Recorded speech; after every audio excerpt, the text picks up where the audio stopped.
let's talk about what's going on in the markets. Well, U.S. market is opening up about even, and people are digesting this comment right here.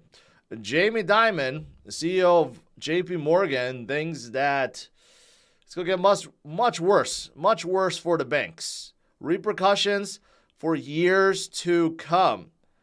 And I think we all know this already, right? Ever since SVB Bank collapsed, people are wondering what's next. And I don't think people really realize how bad it was. And I will show you that in a second. But one of the main things that Jamie Dimon wanted to stress is this. Any crisis that damages Americans' trust in their banks damage all banks.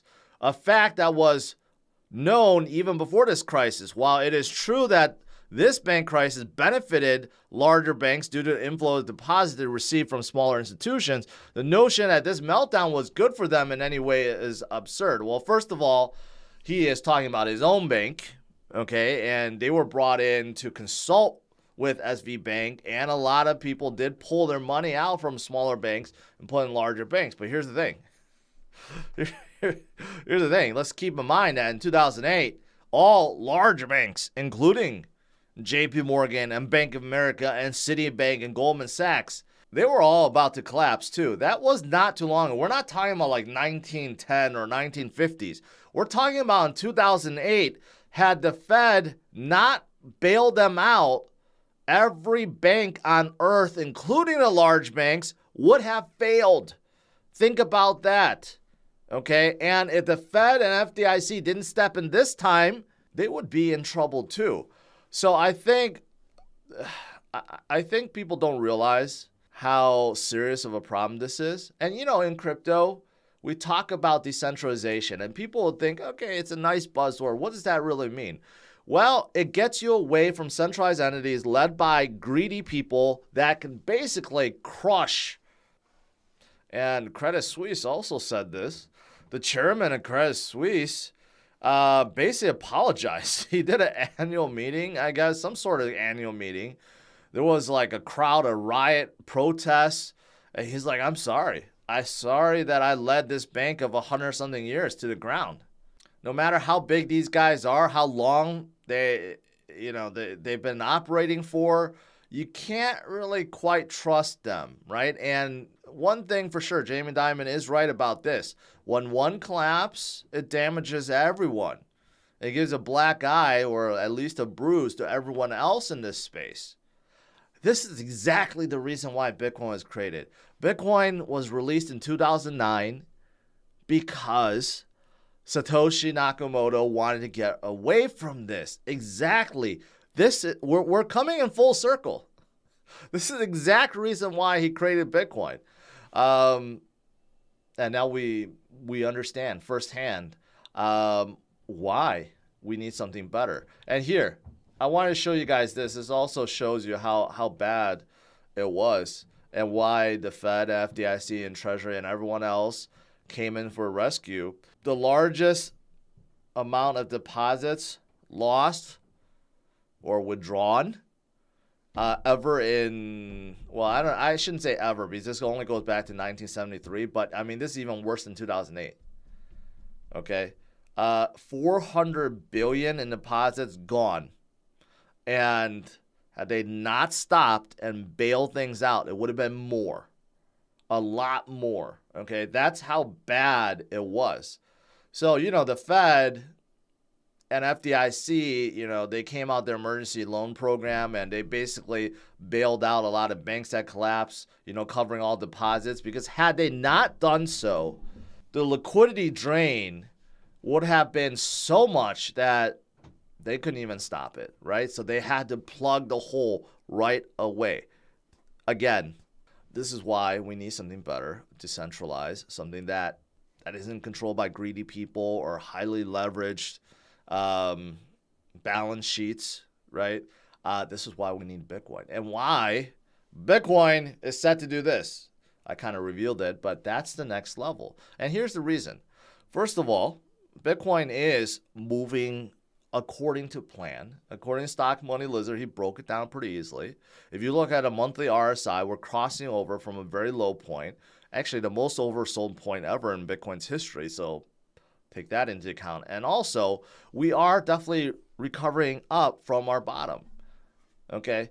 And last time we did this in 2019, we had a ferocious climb up before falling back down a little bit and then going again, right? But that ferociousness that brought Bitcoin up from 3,100 all the way up to over 14,000. Well, if you apply that to our low of 15,000, right? That means the next stop is going to be at $47,000. So think about that. That's a crazy, tremendous run. Yeah, that's labeled 1.4K. That actually should be 14K, though, the one before that. So it's not 1.4K. But you get my drift, right? We have recovered really fast since, I would say, February, March. We have recovered pretty quickly. We have gotten complacent now because now we think 28 is boring, right? But if you just go back, last month, we were sitting at like 22,000, unable to break 24,000. And you go back another month, we were just breaking 20,000 again, right? We are definitely moving very quickly. So we are in April, and we could definitely break into the 30s. Maybe we get stuck at 32, 34 a little bit. Then we will break into the 40s and continue forward. Good days. Good days are coming.